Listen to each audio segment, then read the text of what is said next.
4월 한 달도 잘 부탁드립니다. 자, 그렇게 12번 하면 1년이 지나가는 것 같은데 참 빠르죠. 자, 어떤 자녀가 어머니 화장대에다가 쪽지를 하나 딱 툭 던졌다고 합니다. 근데 그 쪽지를 어머니가 보고 놀랐다고 하는데, 그게 뭐냐면 청구서죠. 그래서 내가 그 아빠의 구두를 닦은 거 1,000원, 그리고 설거지 도와준 거 1,000원, 그리고 방 청소한 거 3,000원. 이렇게 이제 청구서를 이렇게 딱 어머니 화장대에다 딱 올려놨다고 합니다. 그래서 바로 어머니가 펜을 들어서 이렇게 이제 답장을 했다고 합니다. 내가 10달 동안 널 태교한 거 무료. 평생 먹여 살린 거 무료. 그렇게 여러 가지 찾아가지고 이렇게 무료 이렇게 썼다고 합니다. 자, 그렇습니다. 우리는 내가 하나님께 이렇게 했으니까 이것 좀 주시고, 내가 그래도 하나님께 이렇게 헌신했으니까 내 사정 좀 봐주시고, 이런 청구서를 기도로 올려드릴 때가 참 많죠. 뭐 그러면서 하나님이 화내진 않으십니다. 뭐 이렇게 보시면서, 그 내용 청구서를 보시면서 이렇게 생각을 하시겠죠. 근데 이제 주님께서 나는 아버지로서 이것들을 너에게 주는 거다, 무료다. 뭐 이거를 네가 이렇게 했으니까 그 노력한 대가에 회사 사장이 직원들에게 월급 주듯이 그렇게 주는 게 아니고, 예수 그리스도를 통해서 무료로 우리가 구원받았잖아요. 그렇죠? 그리고 여전히 우리는 정말 허물과 죄로 물들어서 이 습관처럼 이렇게 죄를 져도 주님께서 이런 또 시간을 이렇게 마련해 가지고 준비해서 성찬식을 통해서 다시 한번 또 우리 주님의 자녀들의 그 죄책감과 죄의식에서 자유함을 주고자 하는 그 놀라운 사랑을 또 무료로 이렇게 우리에게 주고 있습니다. 그렇다면 우리는 이런 값비싼 은혜, 소중한 은혜, 값없이 받은 이런 은혜를 덧입고 그냥 살 수 있는가? 이제 그런 청구서를 또 다시 그 아이는 어머니한테 다시는 못 썼을 것 같아요. 뭐 이거 1,000원, 이거 3,000원, 이거 해달라, 이거를 다시는 못 썼을 것 같습니다. 왜냐하면 어머니가 하는 건 다 무료이기 때문에, 아버지가 자녀들에게 베푸는 거는 어떤 대가를 원하는 게 아니라 다 무료이기 때문에 이제 그런 거를 쓸 필요가 없다는 거죠. 단지 그냥 필요하면 그냥 달라고 하면 된다. 부모가 다 준비돼서 이렇게 나누는 거죠.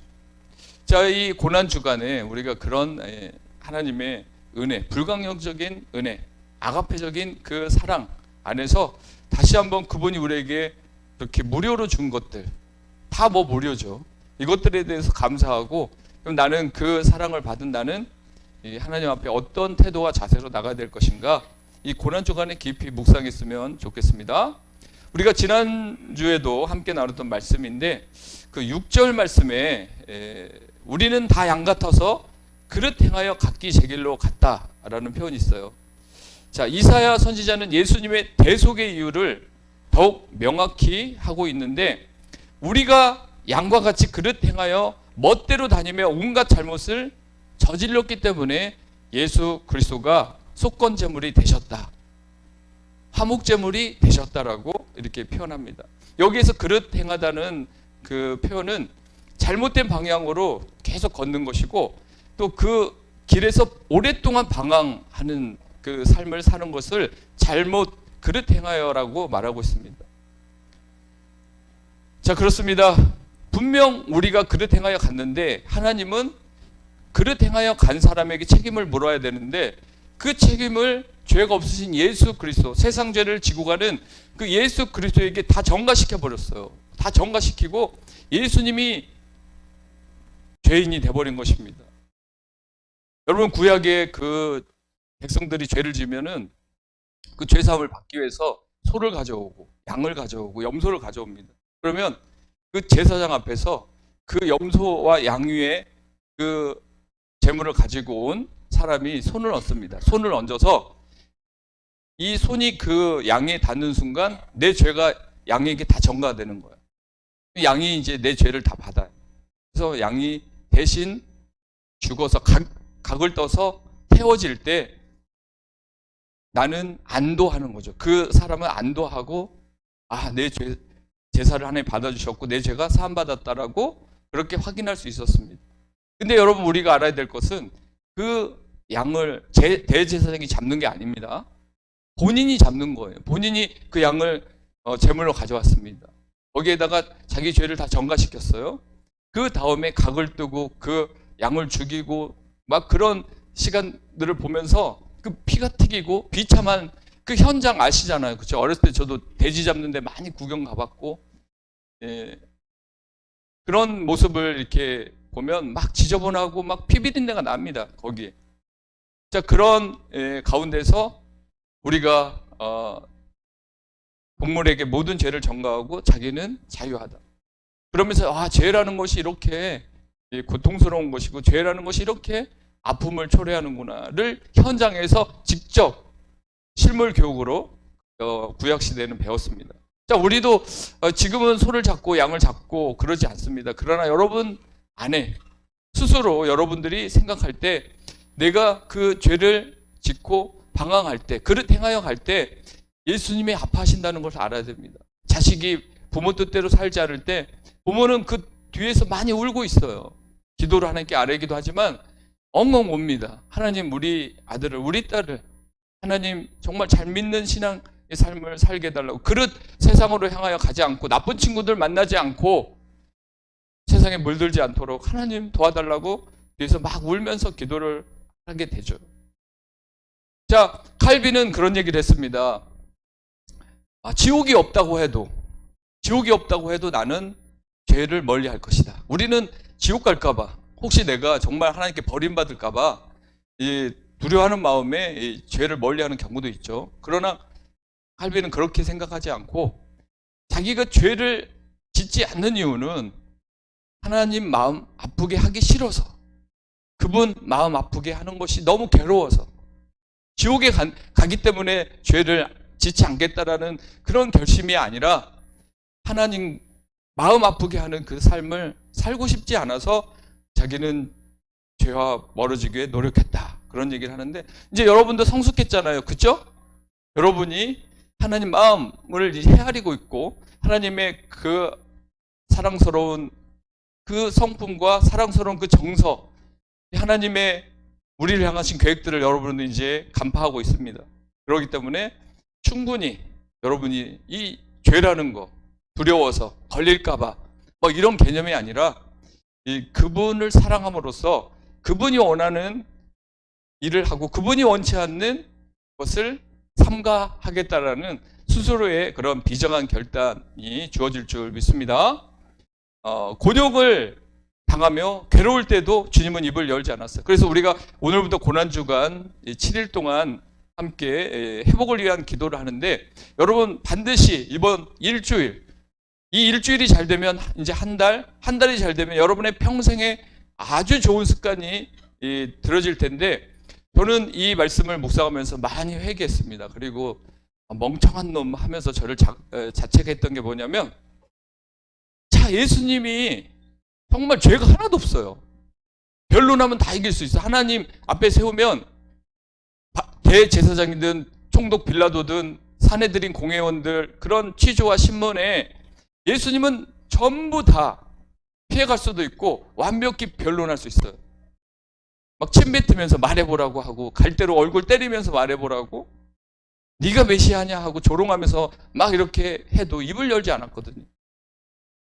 자, 곤욕과 신문 취조를 당하는 그런 고통 속에서 도수장에 끌려가는 양이 잠잠히 아무 말도 없이 그냥 죽을 거 알고 끌려가듯이 입을 열지 않았다. 참 여기에 저는 밑줄을 치면서 이번 주 일주일 동안은 누가 문자 폭탄을 보내도, 혹시 문자 폭탄을 보내서 막 감정을 자극하고 답변해서 내가 더 세게 보내서 그 사람 꺾어버려야 되겠다, 뭐 이런 마음 갖지 마시고, 누가 옆에서 자극을 하고 옆에서 막 불을 지펴도 맞대응하거나 대꾸하지 않고, 그냥 주님도 아무 말도 하지 않고 견디셨잖아요. 그렇죠? 주님이 잘못한 게 하나도 없어서 얼마든지 변론할 수 있는데 주님 한마디도 하지 않았어요. 입을 열지 않았다고 합니다. 자, 그래서 우리 고난주간에 좀 우리가 다 같이 실천해 봐야 될 게 입을 열지 말자. 그러니까 자기 변론, 자기 주장, 이런 거, 자기 자랑, 이런 것들을 삼가하고 조용히 누가 나를 핍박하고 누가 나를 중성모략해도 난 입을 열지 않겠다. 왜냐? 예수님이 그런 곤욕과 압박과 억압을 당하면서 육체적인 심한 학대를 당하면서 입을 열지 않았다는 거죠. 왜냐? 그는 죽기로 작정했기 때문에. 우리를 살리기 위해서 죽기로 작정했기 때문에 어린 양이 도수장에 끌려갈 때 잠잠히 아무 말도 하지 않은 것처럼 예수 그리스도가 그런 모습으로 십자가 앞에 나갔다는 것입니다. 십자가에 매달렸다는 것이죠. 그렇다면 우리도 잠잠히 묵묵히 그 길을 가야 된다고 봅니다. 그래서 우리를 대속하기 위해 주님이 벙어리가 되셨다.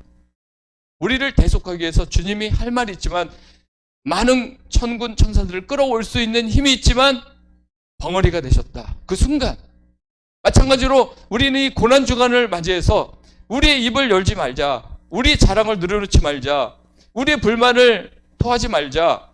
그냥 입을 다물자. 충분히 할 말이 있고 변론할 수 있지만 입을 열지 않고 잠잠히 하나님만 바라보고 주님께서 우리에게 원하시는 일들을 행했으면 좋겠다. 여러분 그런 운동에 참여했으면 좋겠습니다. 그렇습니다. 자, 베드로전서 2장 21절 23절에도 이렇게 말하고 있습니다. 그리스도도 너희를 위하여 고난을 받으사 너에게 본을 끼쳐 그 자취를 따라오게 하려 하셨다고 말씀하시면서 그는 범죄하지 아니하고 그 입에 거짓도 없으며 욕을 당하되 맞대어 욕하지 아니하시고 고난을 당하시되 위협하지 아니하시고 오직 공의로 심판하실 이에게 부탁하셨다는 것입니다. 우리는 막 맞대응하고 싶어요. 그리고 고난을 당하면 상대에게 위협하고 싶은 거죠. 나도 성질 있다. 나도 할 말 있다. 내가 뭐 바보냐? 참고 사냐? 난 다 할 말이 있는데 참고 있다. 그래서 이게 폭발할 수 있어요. 사람들은.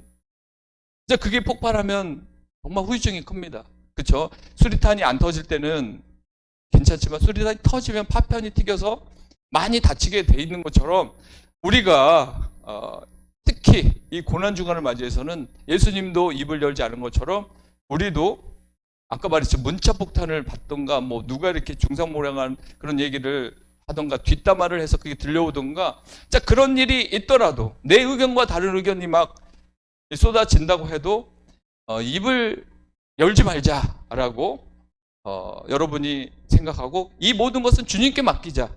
공의로 심판하시는 주님께 그냥 부탁하면 돼요. 주님 제가 억울합니다. 주님 제가 오해를 받았습니다. 제가 답답합니다. 주님께 이 모든 사건을 다 올려드립니다. 자 이렇게 해서 우리가 나가면 이 고난주간에 더 은혜가 크리라 믿고 주님의 그 길을 우리도 한번 답습하는 좋은 시간이 되리라 저는 믿습니다. 그렇습니다. 특별히 고난주간에 우리가 신경 써야 할 것은 나의 의를 드러내거나 나의 주장을 피력하는 일을 멈추는 것이죠. 자, 이 부분에 대해서 우리가 집중하고 자 나머지 갈보리 십자가 앞에서 홀리 익스체인지 거룩한 교환을 우리가 이제 경험하는 은혜의 시간이 되는 거죠. 우리가 막 질질 짜고 눈물만 흘리고 그냥 금식하면서 지친 사람처럼 그렇게 다니는 것이 아니라 이렇게 은혜 시즌에 십자가 앞에 나아가서 우리는 더러운 걸 주께 드리지만 주님은 좋은 것을 우리에게 주기 위해서 십자가에서 기다리고 있다는 거죠. 거기에서 이제 맞교환하는 거죠. 우리가 뭐 주님 앞에 뭘 드리겠습니까? 주님은 우리에게 줄 때 다 좋은 것만 주시잖아요.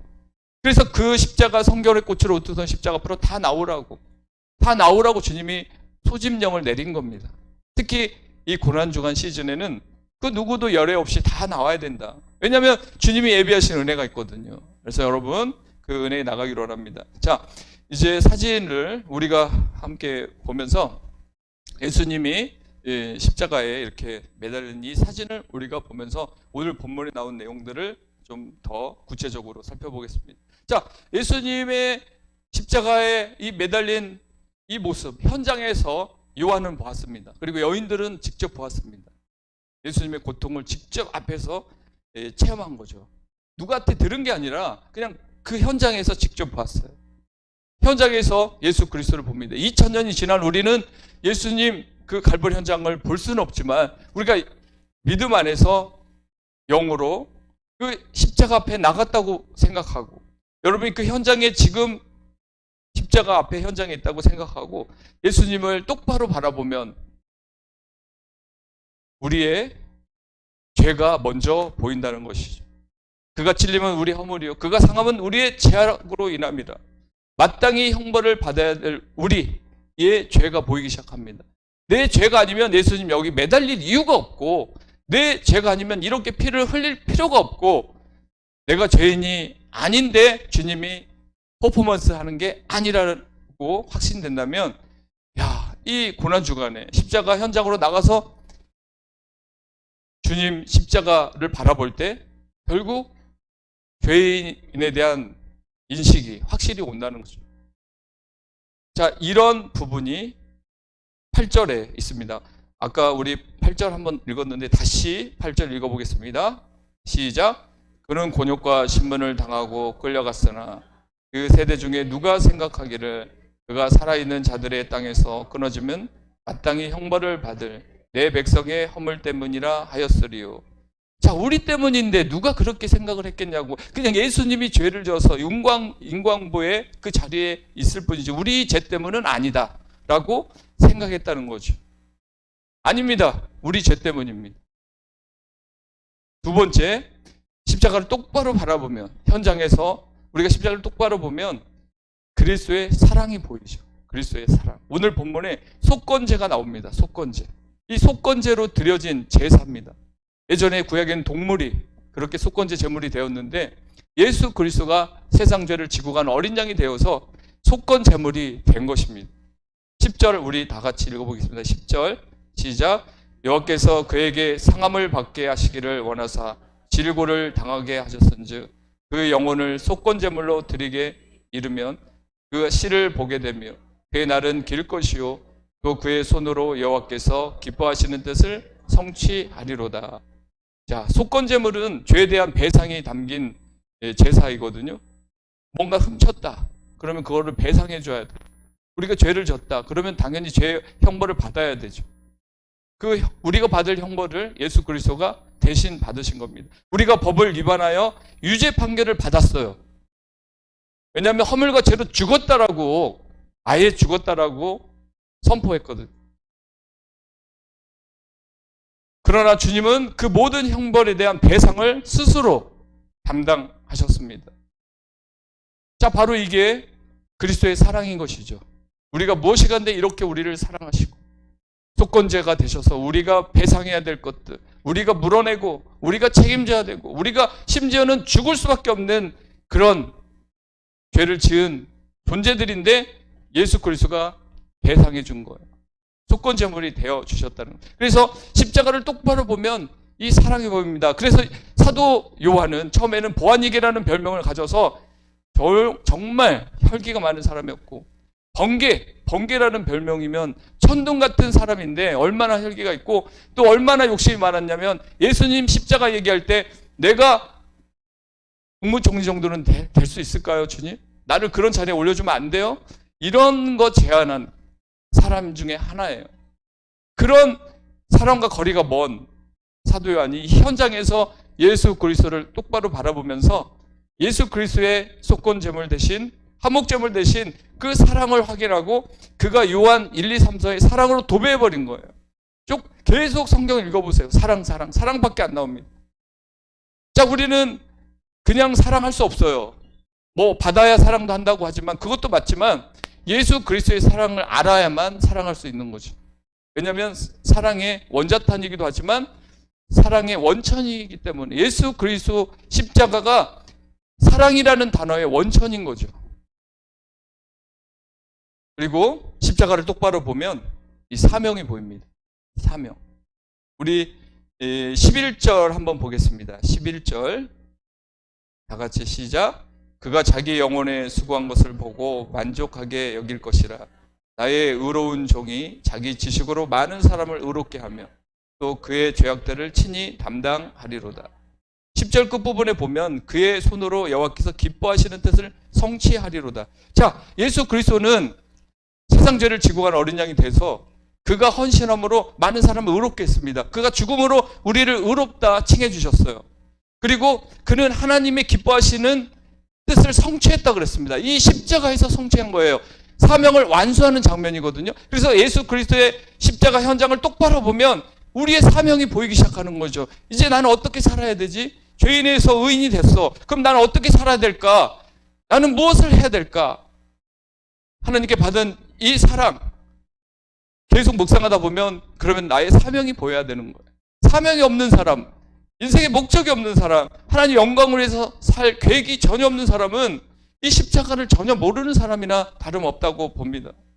제가 지난주에도 강구했듯이 이 화분 2개, 그리고 또 보이차를 이렇게 좋은 차를 주시고 커피를 주시고 또 책도 사주신 이 인천의 합동식 교회 한 목사님이 계신데 그분이 이걸 다 해주셨어. 그냥 다 주셨어. 물론 내가 달라고도 했고. 근데 이제 그 다음날 뭐 세미나가 있대. 통신대 교수님이 오신대. 그래서 참석해달래. 같이 북리딩이 있다. 이 책 저자가 와서 같이 북리딩을 하니까 참여해달라는 거. 근데 제가 가기가 싫었었어요. 약속이 또 있었어요.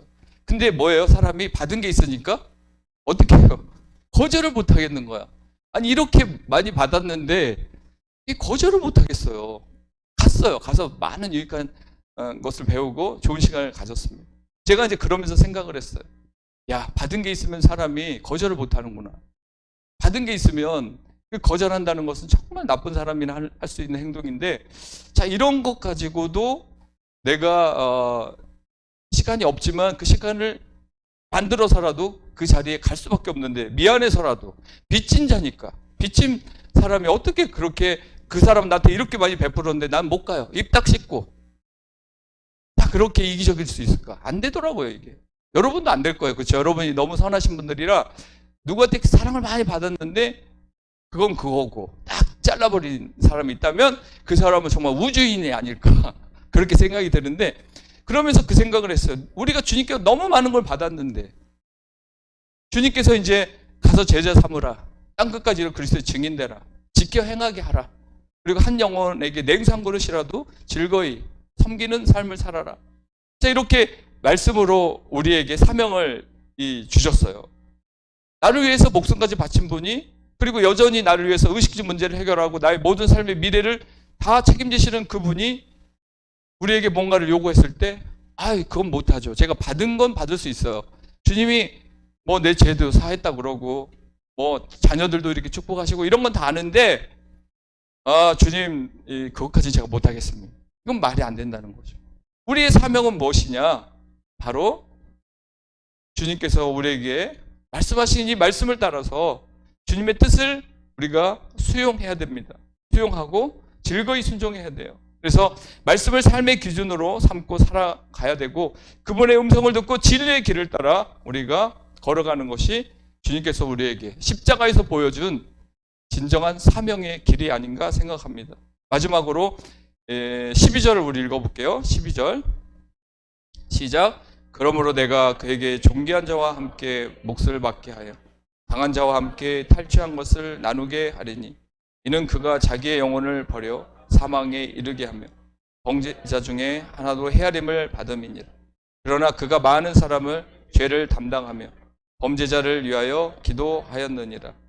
자, 주님께서 이 십자가에서 우리에게 또 보여주는 하나의 교훈은 레슨이죠. 레슨. 십자가 레슨인데 자세히 보면 용서가 보입니다. 용서. 그렇죠? 이건 주님이 용서하는 장면이에요. 우리를 다 용서하는 거예요. 주님께서. 많은 사람들이 죄를 가지고 가고 있고 죄를 취하여 살고 있어요. 죄를 보듬고 살고 있어요. 세상을 꽉 붙들고 있어요. 세상에 물들어서 살고 있어요. 자, 그런 모습을 볼 때 주님의 마음은 얼마나 아프겠습니까? 그런 자들을 주님의 십자가를 통해서 다 용서하는 겁니다. 그들이 회개할 때 전부 용서해 줄 모든 인프라를 깔아 놓으셨어요. 십자가에서. 자, 그래서 우리는 어떻게 해야 됩니까? 주님이 우리를 용서했으니까 우리도 이웃들을 용서해야 됩니다. 옆 사람 한번 보고 이렇게 했으면 좋겠습니다. 이렇게 같이 인사 나눴으면 좋겠습니다. 용서할게요. 네, 네. 뜬금없이 갑자기 뭐 돈 줄게요도 아니고 용서할게요. 자, 그렇습니다. 범죄한 우리를 위해 중재하시며 탄원하시는 예수 그리스도의 용서의 사랑이 분명 십자가에 보이고 있습니다. 자, 용서의 기도를 드리는 예수 그리스도. 성령님도 말할 수 없는 탄식으로 우리를 위하여 친히 간구하고 있습니다. 그래서 우리가 이 시즌에, 은혜의 시즌에 반드시 십자가를 관통한다면, 십자가를 우리가 똑바로 바라본다면, 아, 용서하자. 나는 오늘부터 누구를 용서할까? 그리고 또 나도 용서를 구하자. 뭐 내가 뭐 하나님도 아니잖아요. 내가 누구에게 정말 마음 아프게 한 일이 한두 가지겠어요? 그럼 나도 용서하기 위해서, 또 나도 용서받아야 되는 그런 입장에서 우리가 이 십자가 안에 있는 흐르는 용서의 시간을, 우리가 평화의 시간을 고난주간에 가졌으면 좋겠습니다. 여러분, 그렇게 네 가지의 십자가에 압축된 이 사랑을 여러분이 반드시 확인하고, 또 그렇게 감사하면서 남은 시간을 우리가 잘 보내고 부활의 영광에 참여하기를 간절히 부탁드리겠습니다.